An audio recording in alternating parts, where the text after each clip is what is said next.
Hello children. Today we are going to learn management of natural resources part 6. Actually this was the lesson that was dealt previously, before heredity and evolution. So I missed part 6 of this chapter, and that is the reason why I am dealing it now. So this is the last part in your management of natural resources. So hope you remember that chapter. So in the last class we were talking about rainwater harvesting and the modern methods of rainwater harvesting. So the leftover concept is traditional methods of rainwater harvesting and coal and petroleum. So, and their effects overusage of coal and petroleum might cause few disadvantages, and those disadvantages will be discussed in today's class. So anyways, so let's go with the chapter. So in today's class we are going to see the age-old practice in India, especially in rainwater harvesting. So water harvesting techniques used depend on the location where it is to be used. So some of the ancient water harvesting structures used in different rural regions of our country, which are still in use, are discussed now, right? So you have khadans, tanks and nadis in Rajasthan, and bandras and tals in Maharashtra, bundas in Madhya Pradesh and Uttar Pradesh, ahars and payans in Bihar, kulls in Himachal Pradesh, ponds in the Khandi belt of Jammu region, eris in Tamil Nadu, surangams in Kerala, kattas in Karnataka are some of our ancient water harvesting systems. So here are some ancient practices. You can see that Bawadi, it is a traditional step well. So you can see this what is this Bawadi in movies also. So you have certain movies where you can see this particular kind of rainwater harvesting method, which is an ancient method. So this is the traditional step wells are called Bawadi in Gujarat, or Bawaris or Bawadis in Rajasthan and northern India. So depending on as we change the place, the name also changes. So in Gujarat they usually call it as Bawadi, and Bawaris or Bawadis in Rajasthan and North India. So you have kunds. So kund you can see in the picture. So covered underground tank developed primarily for tackling drinking water problems. Okay, so usually rainwater harvesting methods are the ones it is specially used for drinking purposes, and it is used for irrigation purposes also. So this is about Bawadi and kunds. So this is the most traditional method of rainwater harvesting, which is very important. So please concentrate on this. So this is the khadan which is used in Rajasthan. So the picture here is clear.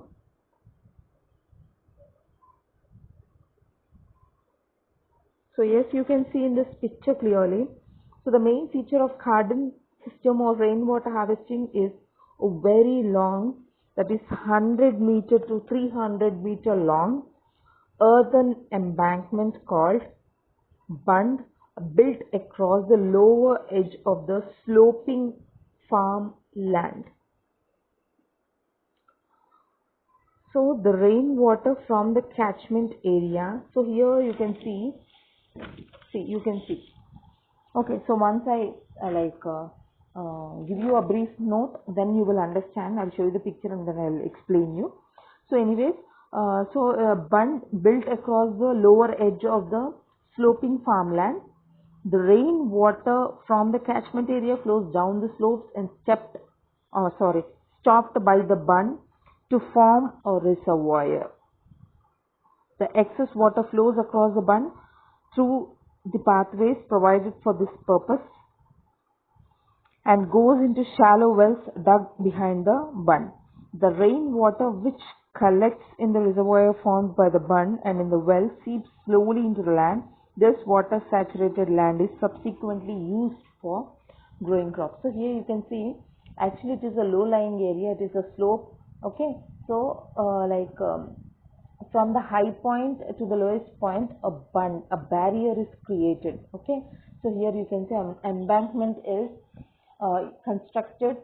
So what happens here is, so beyond this is called as Carding Bund, and beyond this you have a shallow dug well. So what happens is, as the rain falls down, the water from the hilly area comes down and gets collected. Okay, since you have a Carding Bund here, it stops the flowing water and forms like a reservoir here. Okay, so excess water, what happens is the excess water flows over the bund and it gets, this is a shallow dug well and it gets stored here if there is any excess water. And apart from that, the water that is forming here as a reservoir also gets seeped into the groundwater, and the groundwater the ground which becomes moist and it is helpful for the crops to grow well. Okay, so this is how Carding bunds are used in Rajasthan. So here you can see the slope clearly. So this is the slope and this is the bund and this is the shallow dug well. So the water comes from the hilly area and once it strikes the bund, it stops there and forms as a reservoir, and once it reaches the height point, it goes and excess water gets collected in the shallow dug well. So this is a traditional water harvesting system, which is an ideal setting of Carding system. So this is how this system of rainwater harvesting is used, especially in Rajasthan. So, and next is Kuls in Himachal Pradesh. So listen ma, this is especially the Cardings and the Kuls are very, very important concepts in your NCERT portion. So anyways, that is the reason why I'm explaining you both the things in brief, right? So here, Kuls in Himachal Pradesh, parts of Himachal Pradesh had evolved a local system of canal irrigation called Kuls. Over 400 years ago, the water flowing in the streams was diverted into the man-made channel which took this water to numerous villages down the hillside. And the management of the water flowing in these schools was by common agreement among all the villages. So interestingly, during the planting season, water was first used by the villages farthest away from the source of the Kul, then by the villages progressively higher up. These schools were managed by 2 or 3 people who were paid by the villages. In addition to irrigation, water from these schools also percolated in the soil and fed springs at various points. After the schools were taken over by the irrigation department, most of them became defunct and there is no amicable sharing of water as before. So this schools in Himachal Pradesh, actually what the concept is, usually the water flowing in the streams, it is actually diverted. Okay, that is diverted by man-made channels. Okay, so see here, there are some streams which will not enter into all the villages. So some areas have scarcity of water. In order to avoid all such kind of things, what people used to do is, people of Himachal Pradesh, So they used to like create some channels which are man-made channels that diverts the water and to numerous villages down the hillside. So this is actually done in a common agreement with the villages. And so what happens is during the planting season and all, the villages which are farthest from the schools are using the water first, and the villages which are nearby to the schools uses the water later. So here what happens is the water is equitably distributed with like between all the villages. So that is the main motto of the schools in Himachal Pradesh. And apart from this, schools are usually managed by 2 or 3 people, that is that were paid by the villages. So in addition to irrigation, apart from this water present in the, I mean from these schools also percolate in the soil. That is like at certain points they also form like springs, and that can be used for irrigations or drinking purposes or something. So later on what happened is the irrigation department started taking over the schools, and so this was misused gradually. Under the power of the government, this system is completely misused, and equitable sharing of water is not done as before. So that is about schools in Himachal Pradesh. And next is the major motive involved in rainwater harvesting. So as you all know, the first one is it does not evaporate easily. So it can be like water can be stored either underground or it can be like formed as a reservoir. So water present in that cannot be evaporated easily. And next is it spreads out and recharges well. So the nearby like water bodies gets recharged with this groundwater. So third point is it provides moisture for irrigation of crops. So when I was speaking about the carding system, I told you how the ground becomes moist, and the moist soil is used for irrigation of crops. The next one is it does not get polluted easily. And the fifth one is it does not produce breeding grounds. Sorry, it does not provide breeding ground for mosquitoes and houseflies. So this is about the main purpose of water harvesting systems. So either it can be like modern systems or traditional systems. So both are of like you have many advantages. So some of them were discussed now. Right. So that is about rainwater harvesting systems. So please refer the previous topics if you have any confusion in them. And since this chapter is there for your internal assessment, this is also very important. Okay. So coming to the next very important concept and large concept in your management of natural resources, coal and petroleum. So listen carefully. So coal and petroleum are called fossil fuels. So these are the natural resources which are important sources of energy for us. So coal is used as a fuel as such in homes and in industry, or it is used to generate electricity at thermal power plants.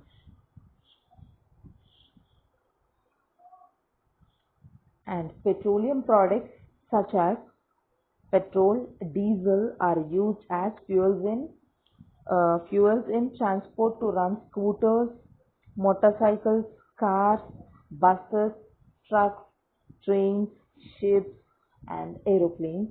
And kerosene and LPG, so LPG full form is liquefied petroleum gas, obtained from petroleum, is used as domestic fuel for cooking food. So since the Industrial Revolution, we have been using increasing amounts of energy to meet our basic needs like cooking food and for the manufacture of goods upon which our life depends. So all these energy needs have so far been met mostly by coal and petroleum of the earth. So this is how like people use coal and petroleum in order to meet their needs. So let's see the advantages and disadvantages of coal and petroleum use. Okay, so coal and petroleum were formed from the degradation of biomass of plants and animals respectively. So biomass is nothing but wastage. Okay, so decomposition of dead plants and animals inside the earth after several millions of years.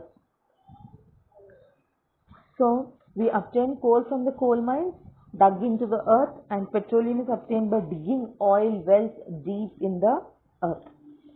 And the crude petroleum oil obtained from oil wells is then separated. So actually here, like when you dig this oil wells, you don't get petrol directly, you get crude oil, which is an impure form. So here that crude, what is that? I think you might have learnt in your 8th standard.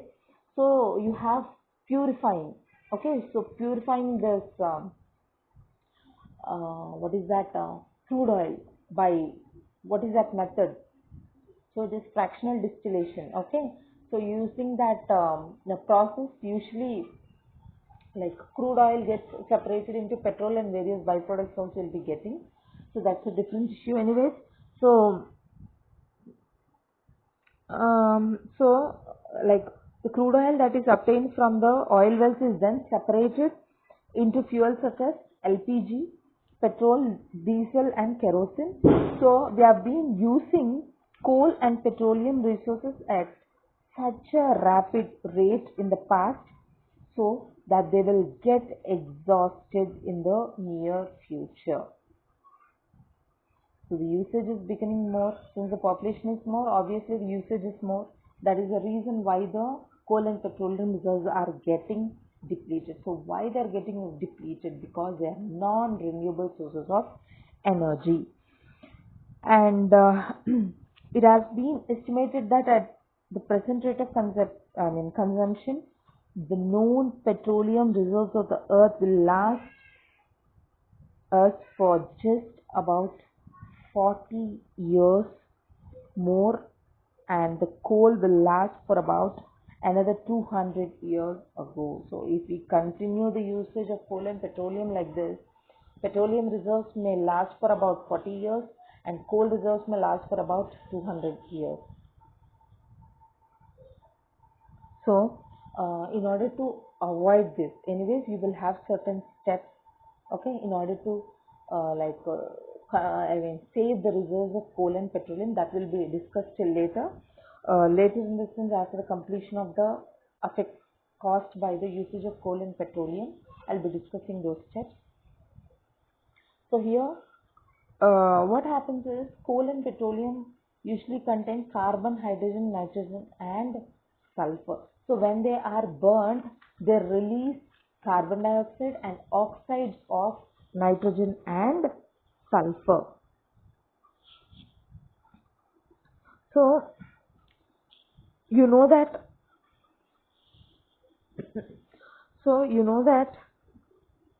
carbon dioxide is a greenhouse gas, so it is usually involved in global warming. So anyways, I'll be discussing those points.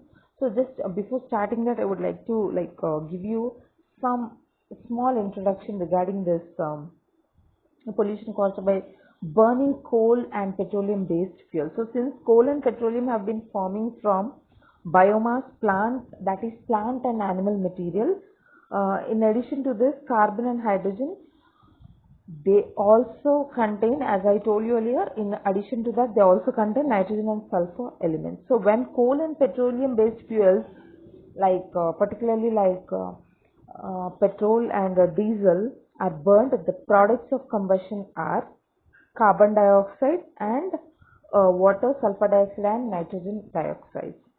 So and if combustion takes place in an insufficient supply of air or oxygen, then some carbon monoxide is also produced.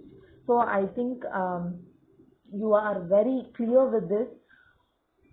Something which is burning in the presence of oxygen and in the absence of oxygen, there is a difference in the release of products. I hope you remember.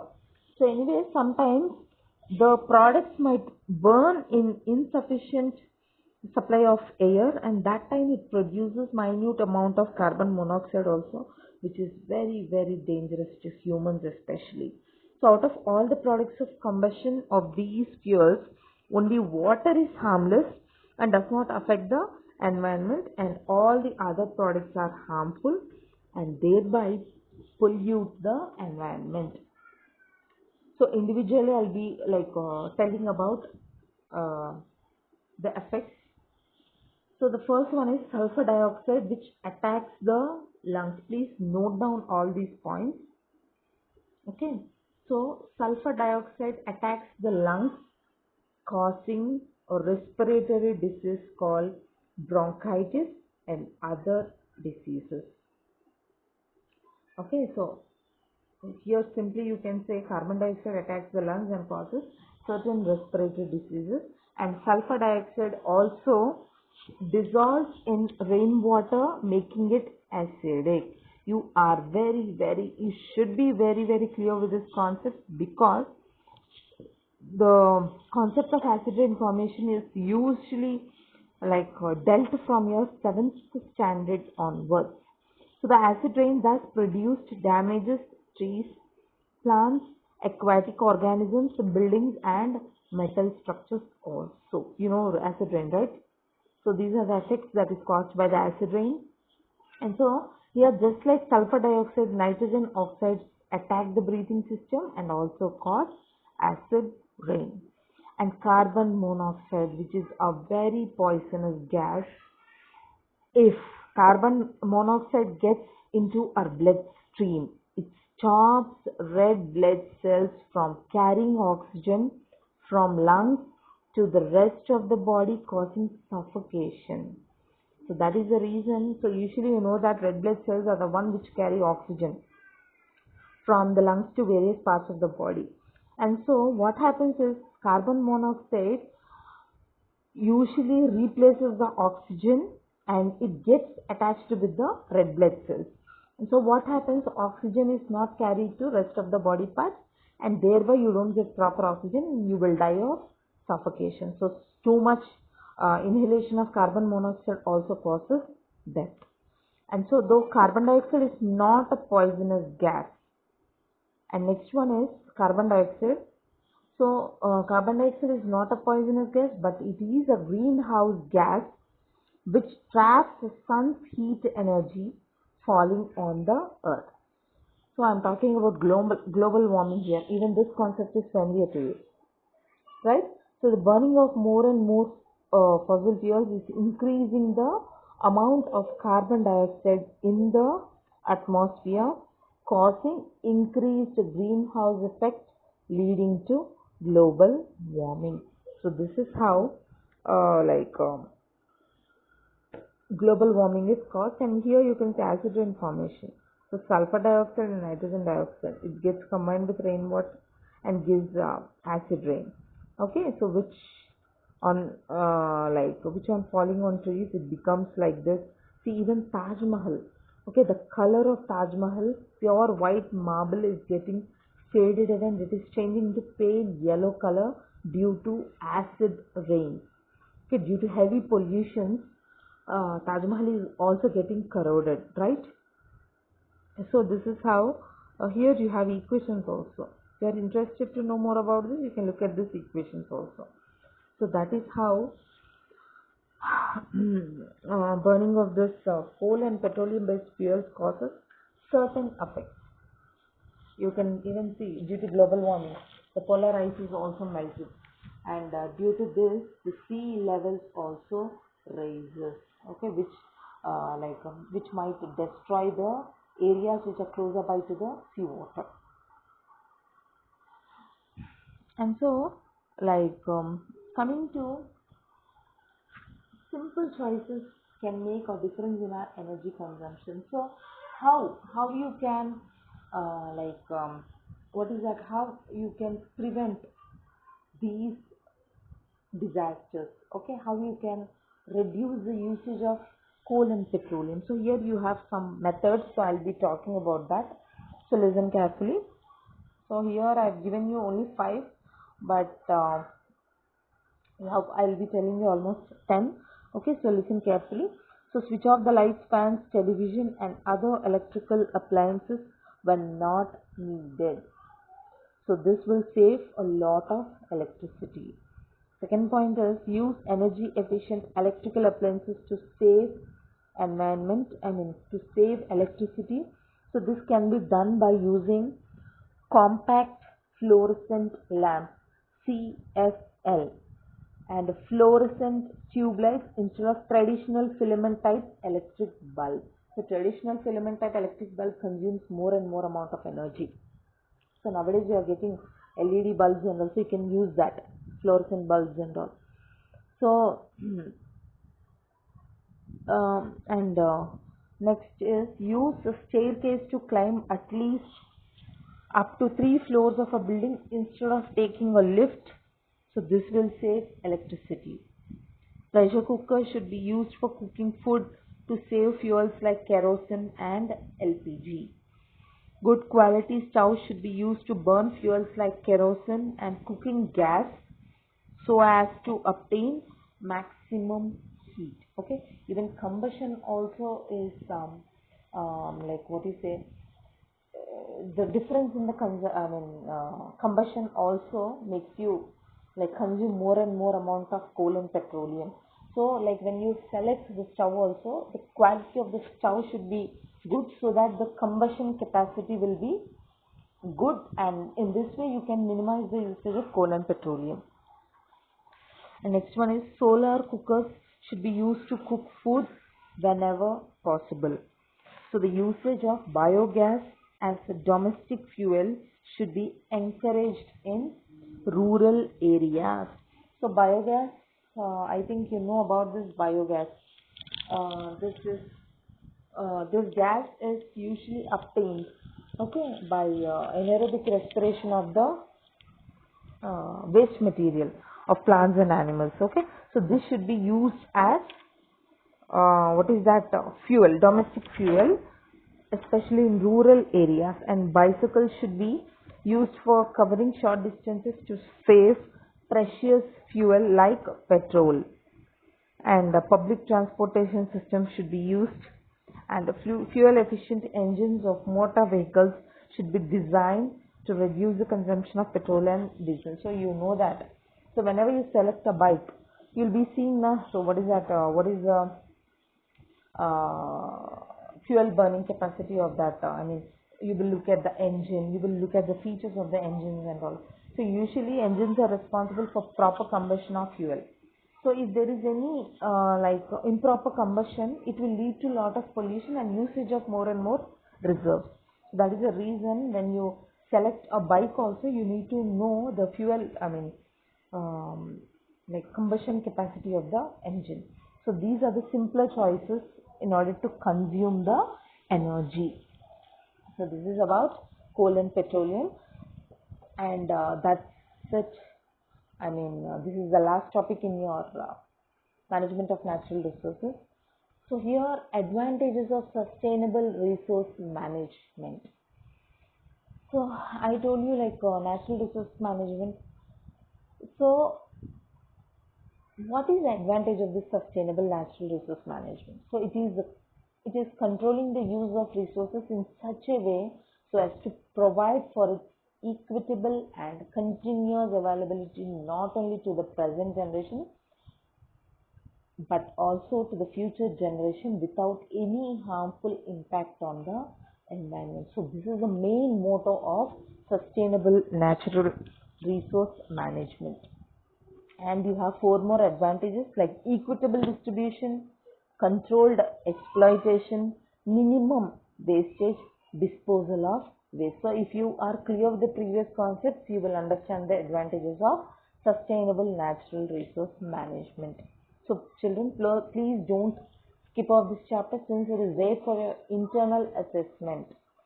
Okay, so you have this portion is there for your, though you don't have it for your board exam, this will be assessed internally, this chapter, and that is the reason why I'm completing this part also. So please be clear with the concept, and see you in the next class with a new and important concept. Thank you.